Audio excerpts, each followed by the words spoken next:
सुनेंगे।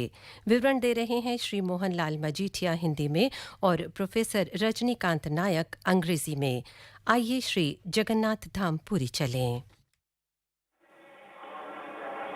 जय जगन्नाथ, जय जगन्नाथ, जय जगन्नाथ। आकाशवाणी के सभी श्रोताओं को मैं फिर से स्वागत करता हूं पुरी के इस बड़दांड से, यानी कि इस बड़े रास्ते से, जो श्री मंदिर से लेकर श्री गुंडीचा मंदिर तक करीब 3 किलोमीटर लंबा है और लाखों की संख्या में श्रद्धालुओं को अपने सीने पे समाये हुए है। अभी अभी थोड़ी देर पहले जगन्नाथ जी का रथ नंदी घोष हमारे सामने से आगे निकल चुका है। सबसे पहले बलभद्र जी का रथ, जिसमें बलभद्र जी के साथ मदन मोहन विराजे थे। उसके बाद सुभद्रा जी का रथ, जिसमें सुदर्शन जी थे, और अंत में जगन्नाथ जी, जो अपनी मर्जी के मालिक हैं, धीरे धीरे हिलते डोलते उनके रथ को खींचते हुए श्रद्धालु उन्हें आगे लेकर आए। कुछ देर हमें लगा कि ये हमारे सामने रहेंगे, हम रथों का वर्णन करेंगे और स्थिति का वर्णन करेंगे, लेकिन बस थोड़ी देर पहले हमारी नजरों से आगे निकल चुके हैं। फिर भी ये विशाल जन समुदाय जो है वो हमारे सामने ज्यों का त्यों है। जगन्नाथ जी के लिए उनके मन में जो श्रद्धा है, जो भक्ति है, जो प्रेम भाव है, जो अपनापन है, वो उन्हें यहाँ से जाने नहीं देता। वो यहीं पर बैठे बैठे रथ के पीछे से दोनों हाथ ऊंचा करके अपने आप को जगन्नाथ जी के शरण में समर्पित कर देने के लिए व्याकुल हैं। अब हम देख पा रहे हैं, क्योंकि तीनों रथ यहाँ से आगे निकल चुके हैं, ये बड़दांड पर छोटे बड़े व्यापारी, जो कोई प्रसाद बेच रहा है, कोई खिलौने बेच रहा है, कोई यहाँ की कलाकारी से जो बनी लकड़ियों की मूर्तियां बेच रहा है, इस तरह एक व्यापार का मेला चल रहा है। और आसपास की पाड़ाओं से, जो जिसे शाही कहते हैं यहाँ स्थानिक भाषा में, उस पाड़ाओं के छोटे छोटे रथ अब यहाँ बड़दांड पर निकल आए हैं। मैं मेरे नजर के सामने 2 रथ देख पा रहा हूँ और लोगों का हुजूम ज्यों का त्यों है। अब क्योंकि रथ आगे निकल चुके हैं, तो जिन्हें यहाँ से प्रसाद खरीदना है, कोई खिलौना खरीदना है या कोई मूर्तियां खरीदनी है, वो यहाँ से लेकर घर जाएंगे स्मृति के रूप में। मेरे सामने अभी एक भक्त आए हैं, अब जानते हैं उनसे क्या रहा उनका आज का अनुभव। मैं उनसे बातचीत करना चाहूंगा। आपका शुभ नाम? ज्योतिर्मय पति। ज्योतिर्मय पति जी, आपका स्वागत है। आप कहाँ से आए हैं? मैं अनुगुल उड़ीसा से। अनुगुल उड़ीसा से हैं? हाँ हाँ हाँ। आप क्या प्रतिवर्ष आते हैं यहाँ? हाँ, मैं प्रतिवर्ष क्या आपको खींच लाता है यहाँ? ये जगन्नाथ जी का दर्शन ही खींच लाता है। जगन्नाथ जी का अलौकिक रूप आपको खींच लाता है। जी जी जी। बहुत अच्छी बात है। आज का अनुभव आपको कैसा रहा? बीच में 2 साल यहाँ भक्तों का आना बंद था, उन पर पाबंदी थी और हर तरह की रोक लगाई गई थी कोरोना की महामारी के लिए। उसके बाद आज आपको कैसा लग रहा? मैं एक्चुअली 2 दिन से आ गया और पहंडी का टिकट भी मेरे को मिल गया, तो अच्छा। पहंडी दर्शन किया और 2 साल के बाद दर्शन करके मेरे को काफी अच्छा लग रहा है। पहंडी के भी दर्शन किया आपने मंदिर के अंदर से? जी जी जी। बहुत भाग्यशाली हैं आप, क्योंकि बहुत कम लोगों को ऐसा मौका मिलता है। जी, 2 दिन से इसीलिए मैं अपने श्रोताओं को यहाँ बता देना चाहूंगा कि जगन्नाथ जी को जब अपने मंदिर के अंदर से रत्न सिंहासन से रथ पर विराजमान करवाने के लिए लाया जाता है, तो उन्हें यहाँ लाने के लिए जो प्रक्रिया अवलंबन की जाती है उसे पहंडी कहते हैं। सेवायत लोग उन्हें झुमाकर, घुमाकर, उचककर, हिलाकर, डोलाकर बड़े मस्ती से उन्हें लाया जाता है। लेकिन इसके साथ साथ बीच बीच में उन्हें रुकना पड़ता है, क्योंकि जगन्नाथ जी चाहते हैं कि उनके सेवायत को भी तकलीफ ना हो, वो थक न जाएं। और भक्त लोग जो आते हैं लोगों को दर्शन करवाने के लिए उनको ध्यान रखना पड़ता है। चलिए, आपने पहंडी के दर्शन कर लिए, बहुत अच्छी बात है। अब यहाँ क्या बाहुड़ा तक रुकने वाले हैं? नहीं, बीच में जाऊंगा फिर आ जाऊंगा। अच्छा, देखिए ये पति साहब कह रहे हैं कि आज वो निकल जाएंगे, बाहुड़ा में दोबारा जब लौट कर आएंगे श्री गुंडीचा से भगवान जगन्नाथ अपने जी, श्री जी। मंदिर को हाँ। फिर आएंगे फिर उनके आएंगे, दर्शन के फिर लिए। आएंगे। तो श्रोताओं, यही है यहाँ की महत्वपूर्ण बात कि दर्शक हो या कोई भक्त हो या जो उनके श्रद्धालु हैं, उनका जी नहीं भरता। थोड़ी देर पहले मैं आपको बता रहा था, रथ आगे निकल चुके हैं, लेकिन भक्त लोग अभी भी दोनों हाथ पसारे भगवान को बुलाते हैं और उनको अपने आप में समा लेने के लिए विनंती करते हैं। धन्यवाद पति जी आपका, आप हमारे साथ जुड़ने जी, के जी, लिए। जी, जी, भगवान जी। की कृपा आप पर हमेशा बनी रहे और आप हर वर्ष इसी तरह आते रहें, आनंद लेते रहें। जय जगन्नाथ। जय जगन्नाथ, जय जगन्नाथ। अब आगे की बातचीत मैं विनती करूंगा मेरे साथी कमेंटेटर प्रोफेसर रजनीकांत नायक जी से। रजनीकांत जी।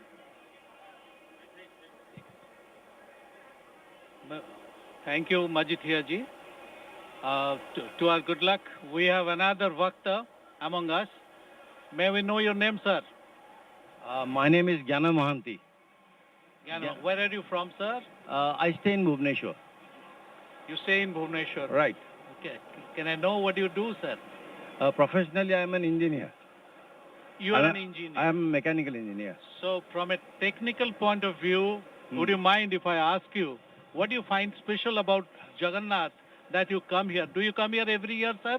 I try to come here every year, but sometimes the professional requirement doesn't give me time.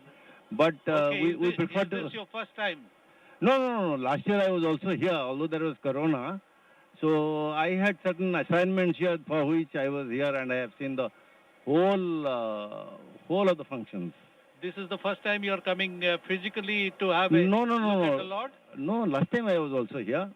Although there was Corona, I had some assignments here for which I was here. I was part of that for the whole period. But was last year your first visit to Puri, or you have come? No, I come very frequently. Very well. And you must be paying a visit to Lord Jagannath. Yeah, that's a must. When you come to Puri, what do you find special about the Lord that you come here?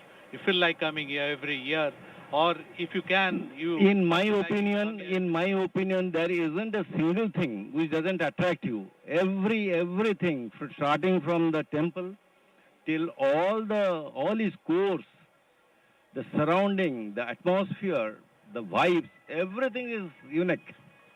Did you find anything special today? It was very hot and humid. This is a usual phenomena this time, but administration takes a lot of precautions by sprinkling water and really brings the temperature down. And when it is very hot, the tracks are bitumen, but it needs a lot of water spraying. Otherwise, it will burn the feet. And I don't think anyone feels any difficulty when they pull the chariot. And the water that is sprinkled does a wonderful job. Thank you so much, sir, to hear these things about you and about your experience about Lord Jagannath. Thank you. Well, are you alone or have you brought your family, sir? I have brought my wife with me. I've got some other friends That's also. Wonderful. And we are here today. And we'll go back again after a day or so, and then again come back for the other functions of Adharapana and Sunna Besha. We would like to see that also. You're going to wait for the Bahuda also? Yeah, we'll go back because we are from Bhubaneswar. We'll go and come back. You'll come back again for the Bahuda? Yeah. We'll see those functions also. That's wonderful. Very nice talking to you, sir. Thank you. And Thank especially from a technical angle, when you talk about the things that are to be expected in Puri, certainly it's nice to hear about those things. I have seen the construction of Raths, the way the wheels and axles are made. Oh, that's wonderful. And the way they maneuver the whole thing. These are all very standard procedures. You must be real lucky one, sir. Thank you so much for talking to us. Thank you. So, listeners, I was telling you that there is a lot to talk about Lord Jagannath, as our friend from Bhubaneswar, engineer friend from Bhubaneswar was just telling us. And there are actually so many things about Lord Jagannath that one keeps losing count about them. Anyway, I'll try to acquaint our bhaktas who stay outside Odisha about some things about Lord Jagannath, as I have been trying to do in my talk. Anyway, very welcome to the afternoon session. Unfortunately, Lord Jagannath's chariot has just left the place where we are doing the commentary from. So Jagannath cult, I was telling you, it teaches egalitarianism or equality. Lord Jagannath is supposed to be showering his blessings equally on everybody. In fact, the reason why he comes to Puri around this time for his annual visit to the birthplace along with his brother and sister is that he wants to be with his bhaktas. And unfortunately, some of the fallen, I would like to call them fallen because the exact word is patita. And he is known as Patita Pavana, a god for the fallen, for the weak, for the needy, you can say. And that is why I said he teaches egalitarianism. And he is supposed to be a savior of the weak, the oppressed, the deprived, the dispossessed, and the poverty-stricken. He is supposed also to be a god of bhava, that is love, and god of bhakti, that is devotion. And he has so many mysterious and enigmatic attributes about himself that he can also be found out to be a god who can at times be very violent, as he does during his Nrsimha avatar. There is a Sanskrit sloka to that effect.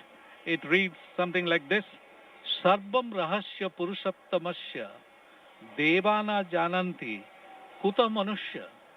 The meaning is, who can crack the mystery of the Lord Purushottama, which even the gods do not know? Let me tell you here, friends, that there have been so many visitors to Puri down the years, in fact down the centuries. There have been apostles here, there have been saints here, there have been mystics here, there have been scholars here, there have been seekers, and of course the general public.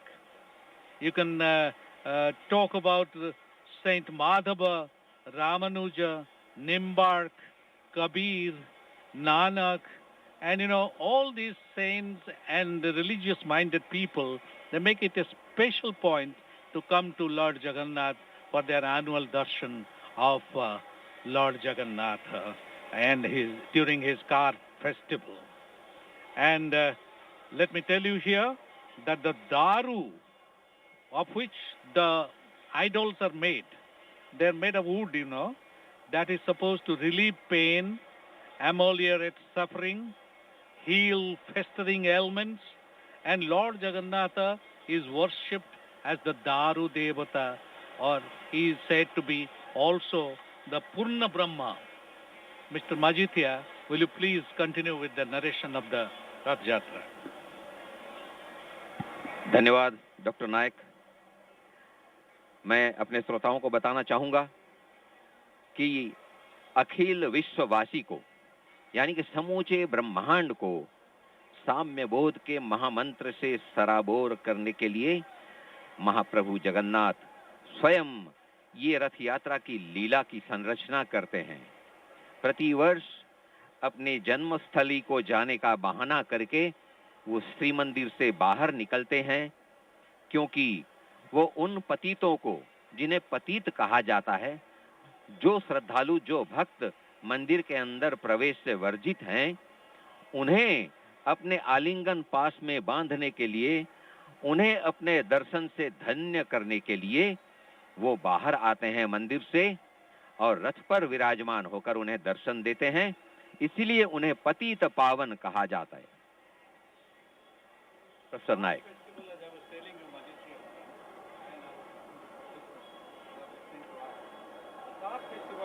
Yatra, it entails not only mythology, but also it entails history. Meaning he is also historically, he has a presence. All the years have not been, going too well for the Rath Yatra. In fact, let me tell you that there have been occasions, in fact, there have been scholars who say that for 155 years, Lord Jagannath's car festival has not been held at Puri. And for 22 times, he has been taken from out of his sanctum sanctorum to be made Patali or to go underground somewhere inside the Puri district. And this is done mostly by his servitors. While on other years, it has been either because of some foreign aggression where it has not been possible to hold the daily rituals of Lord Jagannath, and there are many. A little while from now, after Mr. Majithia does his next round of talk, I'll be telling you about how special the Lord is. Meanwhile, Dr. Majithia will continue with the commentaries. धन्यवाद professor नायक। ये रथों के निर्माण का कार्य जो होता है वो बहुत ही पारंपरिक शैली से होता है और इस रथ को बनाने के लिए सैकड़ों कारीगरों की आवश्यकता होती है। इसमें बढ़ई होते हैं, लोहार होते हैं, दर्जी होते हैं, चित्रकर भी होते हैं, क्योंकि रथ के अलग-अलग हिस्सों को बनाने के लिए अलग-अलग कारीगरों की आवश्यकता होती है और ये कार्य अक्षय तृतीया से शुरू हो जाता है। इसमें बनाने वाले जो कारीगर इसमें काम करते हैं, पुरखों से परंपरागत रूप से उनके परिवार के लोग ही ये काम में नियुक्त होते हैं और इस काम में वो निपुण होते हैं। जैसा कि मैंने थोड़ी देर पहले बताया था, मेरे सामने अभी पूरा एक बाजार खुल गया है, क्योंकि रथ तो आगे निकल चुके हैं। श्रद्धालु और भक्त यहाँ से जाते समय कोई प्रसाद लेकर जाता है, कोई घर में छोटे बच्चों के लिए खिलौने लेता है, कोई स्मृति चिन्ह के रूप में लकड़ी से बनाई गई बहुत ही सुंदर मूर्तियां ले जाता है, जिसमें या तो एक जगन्नाथ जी की मूर्ति है या फिर जगन्नाथ, बलभद्र, सुभद्रा और सुदर्शन जी, ये चारों की मूर्तियां एक साथ होती और अपने अपने घरों को ये याद, ये मधुर स्मृति लेकर जा रहे हैं। पूरा एक मेला लगा हुआ है, लोग खरीदी कर रहे हैं। तो इसलिए मैं कहता था प्रोफेसर नायक कि ये सिर्फ धार्मिक मामला नहीं है। रथ यात्रा के पीछे सिर्फ धार्मिक उद्देश्य ही नहीं है। कहां-कहां से लोग आते हैं, कोई ऊंच, कोई नीच, कोई छूत अछूत, जात पात, किसी भी तरह का भेदभाव बिना ये बहुत ही एक सामाजिक समावेश है। उसके साथ साथ इसका आर्थिक मापदंड भी देखा जाए तो ये भी एक बहुत ही महत्व की बात है। इस पर आप कुछ कहना चाहेंगे professor Nayak? Yes, Mr. Majithia, I wanted to tell our listeners that this is a Lord who has not only attracted mythology and history for us to know him more about, but also he is known to us through the folk tales. And he has had a tremendous impact on the people of Odisha. In fact, so much so that the bhajans, some of them are so sweet and surila, as they say in Hindi, that you will not be able to fathom it unless you hear one. I'll try render one such bhajan in Odia, but then I may not be all that surila. I may be excused for that. Here it is. Patita pavana bana au kete beloku bhasi goli bhava jale nabadiya kulaku hari nabadiya kulaku patita pavana bana au kete beloku. The meaning is, in English it will read something like this: Redeemer of the fallen lot, how long shall I beseech thy help? My raft floats aimless. Pray steady it with a lifeboat, will you? So this is rather delicate, all of you will agree. And this way there are so many bhajans sung by our Odia singers. Some are like Bhikari Bal, Akshay Mahanti, and so many other singers, that he is and can be said to be a god of our folk tales. Doctor Nayak, आपने एक बहुत ही सुंदर भजन सुनाया ये भक्त सालबेग जो जगन्नाथ जी के सबसे बड़े भक्त कहलाते हैं, श्रोताओं की जानकारी के लिए मैं बताना चाहूंगा, भक्त सालबेग यवन थे। उन्हें मंदिर के अंदर प्रवेश की अनुमति नहीं थी, लेकिन वो सबसे बड़े भक्त माने जाते हैं और उनकी रचनाएं, उनके लिखे भजन उड़ीसा के हर घर में गाए जाते हैं। बहुत ही प्यार से गाए जाते हैं, बहुत ही श्रद्धा और भक्ति के साथ गाए जाते हैं। उन्हीं का एक भजन था, आहे नीड़ो सोइड़ो प्रबल मत्तो बारण। कुछ यही भाव लेकर जगन्नाथ जी की प्रेरणा से मैंने एक भजन लिख दिया था, उसकी 2 लाइनें मैं सुनाना चाहूंगा। ऊपर नीला अंबर है, नीचे सागर नीला, नीचे सागर नीला, नील शैल के नील माधव तेरी अनोखी लीला, ऊपर नीला अंबर है। You really sing nice. So I was telling you, friends, about Lord Jagannatha.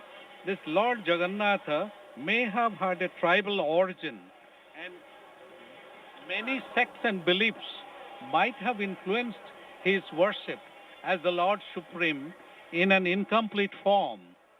But there can be no questioning his impact on millions of mankind, for whom there is nothing like having just a glimpse of him as the ultimate power who can accord moksha or salvation to the lowliest of the lowly, as it is evinced in numerous bhajans, of which we tried to sing some before you. These are prayer songs through which the bhakt or the devotees, they offer their heartfelt prayers to their favorite Lord. And they have also the related devotional lyrics you can find in a book which is of course written in Odia, that is Dadyata Bhakti. This is by Saint Ramadasa. This I have myself tried to translate it into English, and I call it the lifting loads. And it is really beautiful to listen to how so many of the bhaktas, like there is Raghu Arakita, and there is Bishar Mahanti, there is Salbeg, and there are so many other bhaktas. Even there have been female bhaktas who have loved him, respected him like their lover.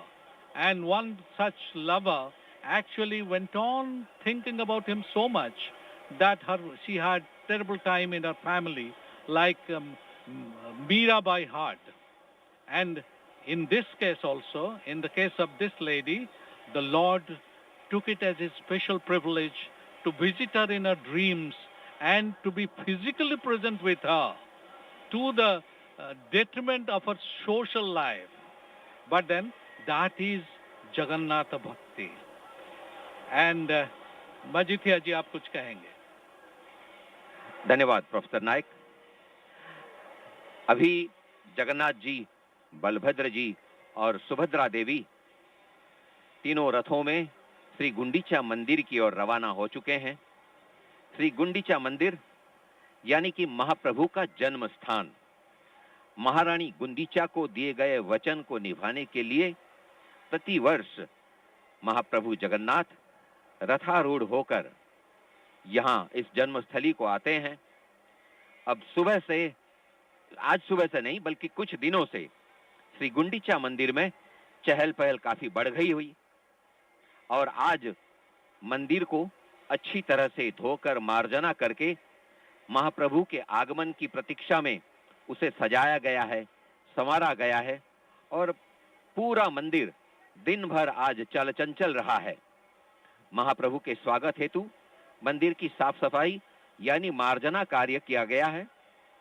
Gaudiya वैष्णवों के लिए मंदिर मार्जना यानी कि शोधन अत्यंत पुण्य का कार्य माना जाता है। कथा है कि महाप्रभु के आगमन की प्रतीक्षा कर रहे श्री चैतन्य देव अश्रुपूर्ण नयनों से गोपुर कहे जाने वाले ये गुंडीचा मंदिर में फैले कूड़े को बाहर डालकर मंदिर को साफ किया करते थे। वैसे बाह्य दृष्टि से देखा जाए तो इसे मंदिर शोधन कहा जाता है, मंदिर की मार्जना कहा जाता है। परंतु अंतर्दृष्टि से अगर देखा जाए तो सही अर्थ में ये आत्मशोधन है। आंखों के आंसू से श्री चैतन्य देव अपने अंतर को धोकर अपने हृदय सिंहासन पर प्रभु को विराजमान करवा सकते हैं। ये है भक्ति की शक्ति। Professor Nayak. Meanwhile, I see right before me the spectators, quite a few of them are returning to their own places in a dejected manner, while the 3 cars are already on their way towards their destination, that is Sri Gundicha Mandir. And the Sri Gundicha Mandir has been named by the spouse of the mythical king, that is Indradumna, who actually wanted that the Lord's idols must be done in a very beautiful manner. So let me continue talking to you a bit about this special Lord, that is Lord Jagannatha. He may be ill-shaped and he remains a symbolic God who seems to be implicating that man's attempt at approaching or approximating Godhead can only be incomplete or inadequate. There are other people also who attribute tantric elements to the making of Lord Jagannatha. In fact, all of us know that the Jagannatha had a tribal origin. But despite all these contradictions, Lord Jagannatha and his siblings appear to be the most Catholic of gods in the Hindu pantheon, whose popularity lies in the special traits they encode. Majithya ji, I was telling you, this Lord of ours is a very special God, and Jagannatha's incarnation is the most democratic as compared to all other gods worshipped in India or abroad. If you have the patience, my dear listeners, I'd like to tell you a few points of special traits about our Lord Jagannath. First thing, these idols made of wood, they are made from out of a neem tree and are called Daru Devata. Lord Jagannatha is considered to be Daru Devata, whereas most other gods are made up of clay or metal. And the second point of speciality Lord Jagannatha enjoys with the other gods is that during the Ghata Parivartana or Navakalebar, which happens only in the case of Lord Jagannatha, where as per tradition, the year in which 2 months of Ashadha, roughly June and July in the Christian calendar, occurs in 1 month. That is, we have 2 months of Ashadha in 1 month. That month is earmarked for change of Ghata or Brahman, whereby the Lord leaves his old body and assumes a new one. And the third point of speciality I would like to include here is other deities are worshipped along with their consorts. Namely, we talk of Rama and Sita, Radha and Krishna, Lakshmi and Narayan, or Shiva or Parvati, like this. But Lord Jagannatha shares space on the Ratnabedi, that is the bejeweled throne in the Srikshetra and Srimandira, with Balabhadra, who happens to be his elder brother, and younger sister Subhadra, and not to forget the divine Angarakshak, that is, or security officer you can say, that is Sudarsana, who is supposed to be also an emblem of Santrugna in Treta Yoga. Thus Lord Jagannatha represents universal brotherhood and human integrity. And my dear brothers and sisters, these are qualities of Hindu religion Swami Vivekananda had referred to in his famous speech at Chicago Parliament of Religions. The number 4 speciality I would like to recount before you is that Lord lies in his being unfinished. The speciality lies in his being unfinished. That is, he has no leg, no arm, no ear, but the first and last God who can grant moksha or salvation instantly. That is the belief. The Lord stands for egalitarianism, as I have already told you, which is a great democratic virtue. And he treats everybody with equality when, as Patita Pavana, he comes during Kar festival to give darshan to millions of his lowly bhaktas. It can be said with impunity that the Indian democracy can in its own way be said to owe this in some way to this Lord of the Purushottama Dhama, that is Sri Kshetra Puri, which is also known as the Shankha Kshetra Puri. The fifth speciality our Lord enjoys is that the Gajapati king of Puri is a lowly sweeper cleaning the chariots of the Lord, which is a ritual in vogue since the historical Kanchi expedition, where the Lord Jagannatha and Lord Balabhadra had redeemed the honor of the king, the Lord's chief servitor. The king calls himself as the number one servant, number one Shebak of Lord Jagannatha. And this way, he had been able to win the hands of Padmavati to become the spouse of the king of Gajapati, king of Puri. Finally, I would like to say that his two large eyes, especially that of Lord Jagannatha, they are supposed to represent the sun and the moon, and he commands over all lesser gods. And another speciality is he is a Swambhu.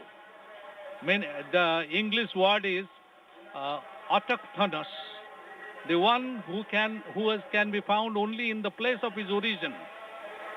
Swambhu, meaning he cannot be replicated, he cannot be reproduced, other people cannot imitate him. And last but not the least, I can tell you, dear listeners, that the chief speciality of the Lord Jagannatha lies in upholding family virtues and proving beyond doubt that gods are within touchable distance of human beings. This is what I wanted to tell you by way of letting you know how wonderfully special Lord Jagannatha is to his bhaktas, and how he has such a lot to teach not only to Indians but also to people all over the world. In fact, his temples today are found all over the world. They are found in distant places like America and Mexico and whatnot. There are so many. And in our India also, Jagannatha temples are scattered at so many places. Bajithiya ji. धन्यवाद professor नायक। जैसा कि आपने विस्तार से बताया जगन्नाथ जी की महत्वपूर्ण बातें वो क्या हैं और आज विश्व भर में उनके मंदिर स्थापित हैं। एक बहुत ही रोचक बात मैं अपने श्रोताओं को बताना चाहूंगा। जगत के नाथ तो जगन्नाथ हैं ही, लेकिन उड़ीसा वासियों के लिए, उड़िया भक्त के लिए जगन्नाथ वो ठाकुर नहीं है, वो भगवान नहीं है, बल्कि वो तो उन्हीं के घर का, उन्हीं के परिवार का एक सदस्य है। कोई बुजुर्ग है, कोई गुरुजन है घर में जो उनकी देखभाल करता है, उनके सुख दुख का साथी है। वो जगन्नाथ जी को स्मरण करके वो अपनी दिनचर्या का शुरुआत करता है, प्रारंभ करता है। जगन्नाथ जी को ही स्मरण करके रात को वो आंखें बंद करता है, सोने जाता है। उसके कण कण में जगन्नाथ विराजमान है। उसे हर वक्त, हर समय, हर पल जगन्नाथ जी का स्पर्श अनुभव होता है। घर में, परिवार में कोई अच्छा सा प्रसंग हो, कोई विवाह का प्रसंग हो या कोई ऐसा सुखद प्रसंग हो, तो निमंत्रण पत्रिका लेकर वो सबसे पहले पूरी आता है भगवान श्री जगन्नाथ जी को निमंत्रण करने के लिए, उन्हें निमंत्रण देने के लिए कि आप आओ, मेरे घर में एक सुखद प्रसंग है, आप वहां हाजिर रहो, हमें आशीर्वाद करो और हमारा मार्गदर्शन करो ताकि जो प्रसंग हमारे घर में है वो सुचारू रूप से संपन्न हो जाए। उसी तरह किसी के अवसान पर हिंदू धर्म के अनुसार जो दशा एकादशाह कार्य होता है, ब्राह्मण भोज होता है, कहा जाता है, ये मान्यता है कि उस दिन अगर जगन्नाथ जी का महाप्रसाद सभी को सेवन करने का मौका दिया जाए तो उस परिवार को सुख शांति मिलती है और मृत्यु जो पा चुका है जो उसे मोक्ष की प्राप्ति होती है। Professor Naik. Thank you, Majithia ji, for all this information. Meanwhile, the people, I have already told you that they are on their way home back, and within another 1 hour or so, the Badadanda or the Grand Street of Puri will wear a deserted look, I'm sure. But then this year, I'm telling you, my dear listeners, Puri has been looking like a picture, thanks to so many steps taken by the government. Now it is not only the roads, but also the distance of the roads, the length and breadth of the roads, and the decoration of not only the roads, but also the facilities that are made available to the people, and also the decorating of the temple with beautiful flowers and other things. This is actually, these are the things that add a special charm to the Rath Yatra of this year. And let me remind you once again that we are holding the physical Rath Yatra once for this year, because for the last 2 years we were not able to hold it here. Lord Jagannath could not meet with his bhaktas because of the corona pandemics. Now, as my fellow commentator Majithia ji was telling me, he has a few questions to ask me. The first question, मैं पूछना चाहूंगा, ये पतित पावन कौन है? Actually, within the gates house of Singhadwara, that is within the main temple, that is Sri Mandira, this idol called Patita Pavana is there, which is worshipped as the replica of Lord Jagannath. According to history, Lord Jagannath had given his darshan to King Ramachandra Deva II from this place and blessed him. Would you like to ask me something else? तो रामचंद्र देव को मंदिर में प्रवेश की अनुमति नहीं थी? नहीं थी. Yes, because he was converted to Islam. हाँ, याद आया, क्योंकि श्री मंदिर पर बार बार यवनों का आक्रमण हुआ है और अपने इष्ट देवों को बचाने के लिए सेवायत लोग कई बार जगन्नाथ जी, बलभद्र जी और सुभद्रा जी की मूर्तियों को लेकर यहाँ से मंदिर से कहीं दूर छुपा रखते थे और फिर वक्त आने पर फिर से मंदिर में स्थापन कर देते थे. तो यही जो बार बार आक्रमण होते थे, उससे बचने के लिए कदाचित तत्कालीन राजा रामचंद्र देव द्वितीय ने इस्लाम कबूल कर लिया हो. क्या कहना चाहेंगे आप? Brilliant novelist is there in Odia. He is one Surendra Mahanti. He has written a beautiful classic of a novel that is Neela Saila. Is there anything else you would like to ask me? मैंने सुना है ये भगवान जगन्नाथ जी को जो प्रसाद लगाया जाता है, जो उन्हें चढ़ाया जाता है, उसे महाप्रसाद कहा जाता है. परंतु महाप्रसाद तब कहा जाता है जब विमला जी के सामने वो प्रसाद धरा जाता है. ये विमला जी के बारे में हमारे श्रोताओं के लिए कुछ जानकारी दें, professor Nayak.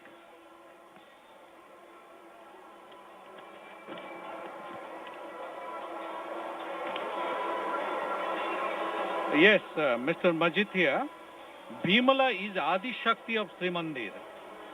The temple of Bhimala is located on the third boundary of the conch-shaped Sri Kshetra. In this temple, there is an offering of fish, etc., according to tantric rites during Durga Puja in autumn.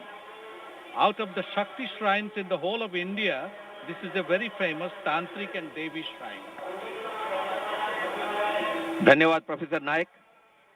अभी जो प्रसाद की बात मैं कर रहा था, महाप्रसाद की बात, शायद ही कोई ऐसा व्यक्ति होगा जो भगवान जगन्नाथ की धरती पर आए और महाप्रसाद का स्वाद न ले, ये महाप्रसाद अपने आप में ही अनोखा है।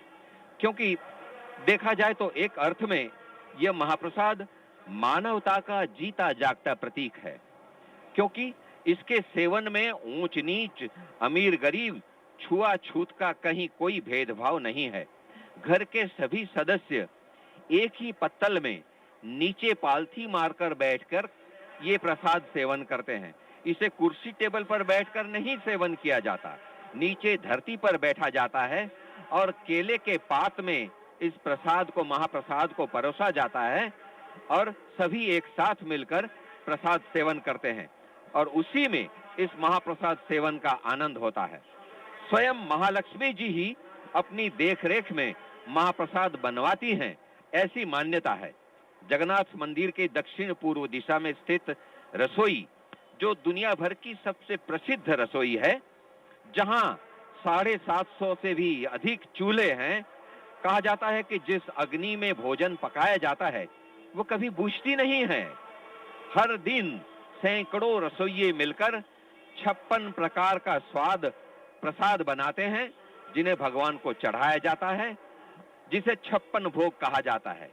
तो हमारे 56 भोगी महाप्रभु जगन्नाथ इतने शौकीन हैं खाने पीने के, इसी बहाने वो अपने भक्तों को, अपने श्रद्धालुओं को, अपने अनुयायियों को ये 56 भोग का स्वाद चखाना चाहते हैं। वो स्वयं तो जो खाना खाते ही हैं, अपने भक्तों को खिलाने के लिए ये इतना सारा आयोजन होता है। प्रोफेसर नायक। मजीठिया जी, मैं आपको एक और चीज कहना चाहूंगा। Actually I have read it in an very well crafted article, domestication of Jagannath temple rituals in Odia households, a sociological understanding of the pantheism. This is written by one Pranay Kumar Swai. And before I get into tell you how personal a God and how family God, how much of a family God he is, I'd like to tell you that Jagannatha represents an assimilation of all religious cults, creeds, and sectarian philosophies that come under the purview of Hinduism in the broadest sense of the term. He is Narayan or Vishnu on the Ratna Vedi. He becomes Ganesha on the Snana Vedi, which is a pedestal for his annual ritualistic bath. Before he participates in the Rath Yatra, and he is Rudra or Mahadev during the Navakaleva rituals. He is Durga during the Sayana festival, and he is Sun God during the car festival. Because whenever we talk of a car, our thoughts always go to the car that is mounted upon by God's Son, and he seems to be going on his daily ritual of marking the time for human beings. So as I was telling you, listeners, he is a very highly humanized God who brushes his teeth, who takes a bath, who changes his clothes. He wears out robes and gold ornaments, and he is studded with diamond and sapphire on festive occasions, and he enjoys 56 varieties of food known as Chappan Poti in Odia. And there are 36 categories of servitors who pay their seva katani or duty towards him. And the Hindus can be said to be polytheist devotees, meaning they have many gods, worshipping one or many of the vast pantheon of deities, but the Lord Jagannatha continues to be a deity who can be said to be a family deity. There are certain rituals which are performed almost on a daily basis in the temple, like Dwara Phita and Mangala Arati. This is something that need not be done to the family deities, but then every householder, he opens his door when he wakes up in the morning, and he has an Ishta Devata to whom he pays his daily offerings. Then second ritual I would like to talk about is moilam, or change of dress. This talks about the dress that the Lord or the deity wears in the previous night, that is changed in the morning. This is not done to the family deities, but Lord Jagannatha perhaps has taught every Odia householder to change his dress the first thing in the morning. Third, we talk of abakasha, or brushing of teeth. And since the family deities cannot possibly be brushed teeth like it is done through the Chhattisani Yoga, or through the duty or Sheva Khatani, as I was telling you about, in the temple, what they do is they sprinkle water on their household deities. So next, I would like to talk of abakasha. Abakasha is supposed to be the brushing of teeth and the bathing of the deities. I told you that the water is sprinkled, and not only that, the deities are decorated with fresh flowers also. This, and there are so many other things like the Rosha Homa and other things, whereby it is proven that Lord Jagannath teaches every family householder to be doing things as the God does in the temple. Majithia ji, आप थोड़ा. धन्यवाद professor नायक. श्रोताओं को मैं बताना चाहूंगा, अभी भी काफी संख्या में श्रद्धालु यहां बड़दांड में मौजूद हैं, खरीदारी कर रही हैं, और छोटे छोटे रथ आसपास की जो गलियां हैं वहां से निकलकर बड़दांड पर आ रहे हैं. जो भक्त भगवान जगन्नाथ जी के रथ को छू नहीं पाए थे, उसकी रस्सी को छू नहीं पाए थे, वो इन छोटे छोटे रथों को छूकर, उनकी रस्सियों को थोड़ा सा हाथ लगाकर खींचकर अपने आप को धन्य महसूस कर रहे हैं. और ये बाजार सा, मेला सा लगा हुआ है. इस बीच मैं आपको बता दूं, जगन्नाथ जी के उत्सवों में 3 प्रमुख उत्सव हैं, जो हैं दौड़ यात्रा, चंदन यात्रा और श्री गुंडीचा यात्रा. गुंडीचा यात्रा मानी कि आज, जो कि आज संपन्न हो रहा है. गुंडीचा मंदिर तक कुछ ही देर में पहुंच जाएंगे, और इसीलिए कहा जाता है कि रथे तु वामन दृष्टा पुनर्जन्म न विद्यते. यह है रथ यात्रा का अभी तक का विवरण. मैं आप लोगों को बताना चाहूंगा कि ये कार्यक्रम जो है, ये हमारे अकेले का प्रयास नहीं है. इसके पीछे हमारी तकनीकी टीम सामर्थ्य पानीग्राही, सनातन मुर्मू, प्रोग्रामिंग ऑफिसर ललित कानूनगो तथा मानस रंजन नायक, इन सभी की सहायता से ये हम आप तक पहुंचाने में सक्षम हुए. इन सभी के साथ मैं आकाशवाणी कटक केंद्र की ओर से आप सबको वापस दिल्ली ले जाता हूं. कृपा करके भगवान आप सभी को खुश रखें. आप सभी इसी तरह आनंद लेते रहें. भगवान जगन्नाथ जी की कृपा हमेशा आप पर बनी रहे. फिर से मैं आपको दिल्ली स्टूडियो वापस ले चलता हूं. अभी आप महाप्रभु जगन्नाथ जी के धाम ओडिशा के पावन क्षेत्र पुरी के आयोजित रथ यात्रा का आंखों देखा हाल सुन रहे थे. विवरण दे रहे थे श्री मोहनलाल मजीठिया हिंदी में और प्रोफेसर रजनीकांत नायक अंग्रेजी में. You were listening to the live broadcast of the Rath Yatra being celebrated at the Pavan Kshetra, Puri, Odisha. Our commentators were Shri Mohanlal Majithia in Hindi and Professor Rajnikant Nayak in English. Originated by All India Radio Cuttack. This broadcast came to you from the Delhi station of All India Radio.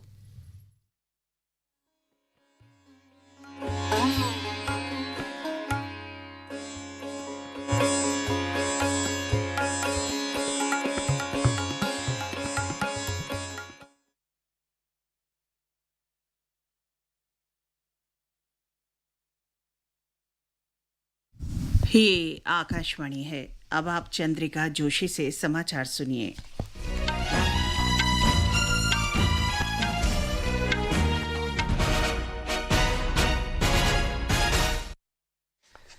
उच्चतम न्यायालय ने महाराष्ट्र के मुख्यमंत्री एकनाथ शिंदे और अन्य विधायकों के खिलाफ शिवसेना उद्धव ठाकरे गुट की नई याचिका पर तत्काल सुनवाई करने से इनकार कर दिया है। इन विधायकों ने महाविकास अघाड़ी सरकार के खिलाफ बगावत कर दी थी। न्यायमूर्ति सूर्यकांत और न्यायमूर्ति जे.बी. पारदीवाला की अवकाश पीठ मुख्य याचिकाओं के साथ ही 11 जुलाई को सुनवाई करने पर सहमत हो गई। शीर्ष न्यायालय शिवसेना के मुख्य सचेतक सुनील प्रभु की नई याचिका पर सुनवाई कर रहा था। याचिका में महाराष्ट्र के नए मुख्यमंत्री एकनाथ शिंदे और 15 अन्य विधायकों को अयोग्य करार देने पर फैसला होने तक उन्हें निलंबित करने की मांग की गई है। शीर्ष न्यायालय ने सोमवार को विद्रोहियों के नेता एकनाथ शिंदे और 15 अन्य विधायकों को राहत देते हुए विधानसभा उपाध्यक्ष नरहरि जिरवाल के नोटिस का जवाब 12 जुलाई तक देने को कहा था। इसके 2 दिन बाद राज्यपाल ने उद्धव ठाकरे की नेतृत्व वाली महाविकास अघाड़ी सरकार को विधानसभा में फ्लोर टेस्ट का निर्देश दिया। शिवसेना अध्यक्ष उद्धव ठाकरे ने कहा है कि अब समय आ गया है कि निर्वाचन आयोग राइट टू रिकॉल व्यवस्था लागू करे। एक बयान में श्री ठाकरे ने कहा कि अगर मतदाता अपने चुने हुए प्रतिनिधियों से खुश नहीं है तो उनके पास उन्हें वापस बुलाने का मौका होना चाहिए। ये बयान ऐसे समय में आया है जब श्री उद्धव ठाकरे को महाराष्ट्र का मुख्यमंत्री पद छोड़ने के लिए मजबूर किया गया, क्योंकि उनकी पार्टी के 2/3 से अधिक विधायकों ने पार्टी नेता एकनाथ शिंदे के नेतृत्व में अलग गुट बना लिया था। महाराष्ट्र विधानसभा का 2 दिन का विशेष सत्र अब 3 और 4 जुलाई को होगा। राज्य विधानसभा सचिवालय की विज्ञप्ति में बताया गया है कि विधानसभा अध्यक्ष का चुनाव भी इसी दौरान किया जाएगा। सचिवालय ने सभी विधायकों से इस सत्र में उपस्थित रहने की अपील की है। संसद का मानसून सत्र इस महीने की 18 तारीख से शुरू होकर 12 अगस्त तक चलेगा। लोकसभा सचिवालय ने बताया कि इस सत्र में कुल 18 बैठकें होंगी। राष्ट्रपति चुनाव 18 जुलाई को और उपराष्ट्रपति पद का चुनाव 6 अगस्त को कराया जाएगा। दोनों की मतगणना संसद भवन परिसर में की जाएगी। नवनिर्वाचित राष्ट्रपति को 25 जुलाई को संसद भवन के केंद्रीय कक्ष में शपथ दिलाई जाएगी। नए उपराष्ट्रपति 11 अगस्त को शपथ लेंगे। वित्त मंत्री निर्मला सीतारामन ने कहा है कि जीएसटी कर संग्रह में लगातार वृद्धि हो रही है और जून महीने में ये बढ़कर 1,44,000 करोड़ रुपए से अधिक हो गई है। नई दिल्ली में 5वें वस्तु और सेवा कर दिवस के अवसर पर उन्होंने कहा कि अप्रैल के बाद जून महीने में जीएसटी संग्रह में सबसे अधिक बढ़ोतरी हुई। वित्त राज्य मंत्री पंकज चौधरी ने कहा कि जीएसटी प्रणाली में कई सुधार किए गए हैं। उन्होंने एक राष्ट्र एक कर के विचार को सफलतापूर्वक लागू करने के लिए करदाताओं और अधिकारियों को बधाई दी। कराधान और शेयर बाजार व्यवस्था में किए गए बदलाव आज से लागू हो गए हैं। सरकार ने वर्ष 2022 के केंद्रीय बजट में क्रिप्टो करेंसी पर आय पर कर कटौती यानी टीडीएस 1% का प्रावधान किया था। इस साल अप्रैल से क्रिप्टो करेंसी पर 30% आयकर लगाया गया। पैन को आधार से जोड़ने का शुल्क दुगना हो गया है। पहले ये शुल्क 500 रुपये था, अब इसे 1,000 रुपये कर दिया गया है।